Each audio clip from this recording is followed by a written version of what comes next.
Welcome back to all you tombstone tourists out there. Here we are for another episode of Spooky Slumbers, designed to help you sleep like the long departed. Before we get spooky tonight, please leave us a rating or review and share the podcast with someone who would like to get creepy cozy too. If you want longer, more in-depth stories, check our spooky new store. Link is in the show notes. Join us tonight for a cozy fireside reading of Edgar Allan Poe's The Raven. Once upon a midnight dreary, while I pondered weak and weary over many a quaint and curious volume of forgotten lore, while I nodded, nearly napping, suddenly there came a tapping, as of someone gently rapping at my chamber door. "'Tis some visitor," I muttered, tapping at my chamber door. Only this, and nothing more. Ah, distinctly I remember, and it was in the bleak December, and each separate dying ember wrought its ghost upon the floor. Eagerly I wished the morrow, vainly I had sought to borrow from my book surcease of sorrow, sorrow for the lost Lenore. For the rare and radiant maiden, whom the angels name Lenore, nameless here forevermore. And the silken, sad, uncertain rustling of each purple curtain thrilled me, filled me with fantastic terrors never felt before. So that now, to still the beating of my heart, I stood repeating, "'Tis some visitor entreating entrance at my chamber door. Some late visitor entreating entrance at my chamber door. This it is, and nothing more."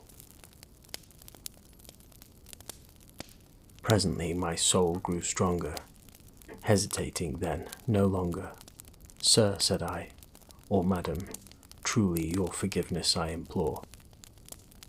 But the fact is I was napping, and so gently you came rapping, and so faintly you came tapping at my chamber door, that I scarce was sure I heard you. Here I opened wide the door. Darkness there, and nothing more. Deep into that darkness peering, long I stood there wondering, fearing, doubting, dreaming dreams no mortal ever dared to dream before. But the silence was unbroken, and the stillness gave no token, and the only word there spoken was the whispered word, Lenore. This I whispered, and an echo murmured back the word, Lenore. Merely this, and nothing more.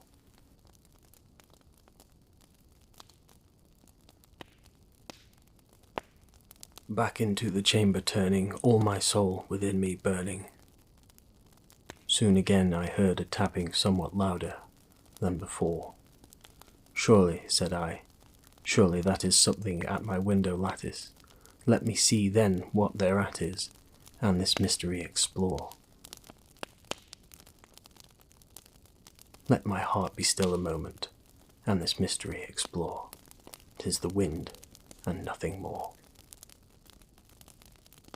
Open here I flung the shutter, when with many a flirt and flutter, in there stepped a stately raven of the saintly days of yore. Not the least obeisance made he, not a minute stopped or stayed he, but with mien of lord or lady perched above my chamber door. Perched upon a bust of Pallas, just above my chamber door. Perched and sat, and nothing more. Then this ebony bird beguiling my sad fancy into smiling, by the grave and stern decorum of the countenance it wore.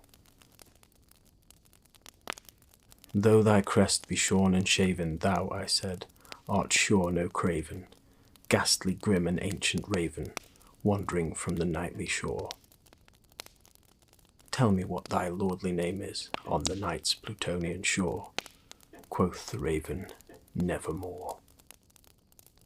Much I marvelled this ungainly fowl to hear discourse so plainly, though its answer little meaning, little relevancy bore. For we cannot help agreeing that no living human being ever yet was blessed with seeing bird above his chamber door, bird or beast upon the sculptured bust above his chamber door,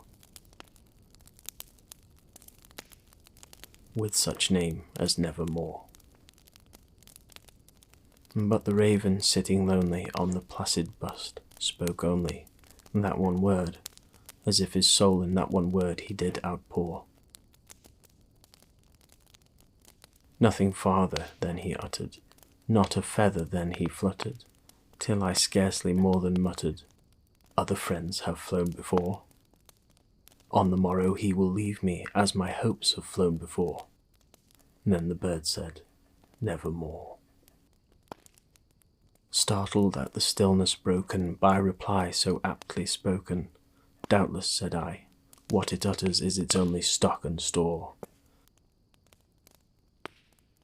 Caught from some unhappy master whom unmerciful disaster followed fast and followed faster, till his songs one burden bore, till the dirges of his hope that melancholy burden bore, of never, nevermore.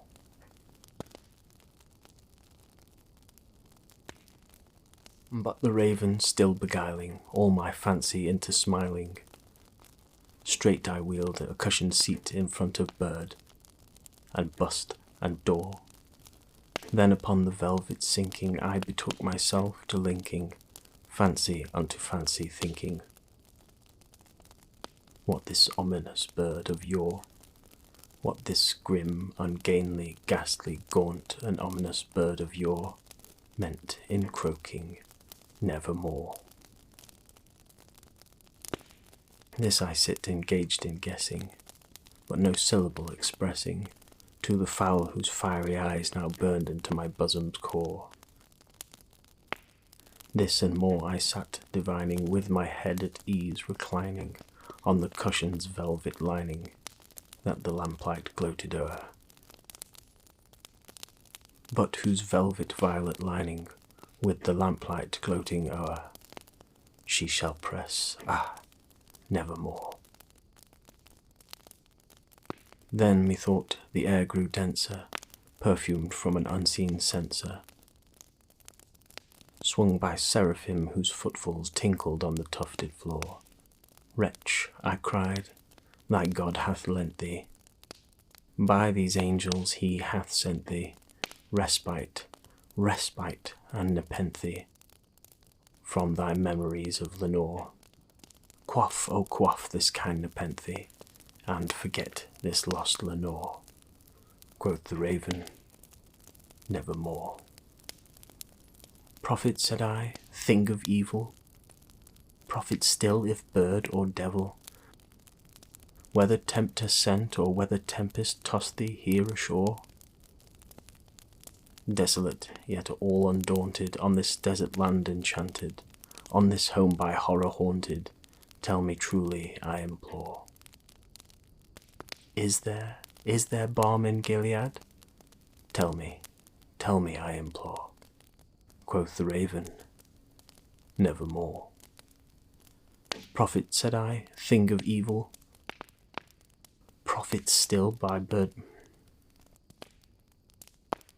Prophet, said I, thing of evil, prophet still if bird or devil. By that heaven that bends above us, by that God we both adore, tell this soul with sorrow laden, if within the distant Aidenn it shall clasp a sainted maiden whom the angels name Lenore. clasp a rare and radiant maiden, whom the angels name Lenore. Quoth the raven, nevermore. Be that word our sign of parting, bird or fiend, I shrieked, upstarting. Get thee back into the tempest and the night's Plutonian shore. Leave no black plume as a token of that lie thy soul hath spoken. Leave my loneliness unbroken. Quit the bust above my door. Take thy beak from out my heart, and take thy form from off my door. Quoth the raven, nevermore. And the raven, never flitting, still is sitting, on the pallid bust of Pallas just above my chamber door. And his eyes have all the seeming of a demon's that is dreaming, and the lamplight o'er him streaming throws his shadow on the floor. And my soul from out that shadow that lies floating on the floor shall be lifted nevermore. Thank you for listening. Sleep tight, and don't let the bed bug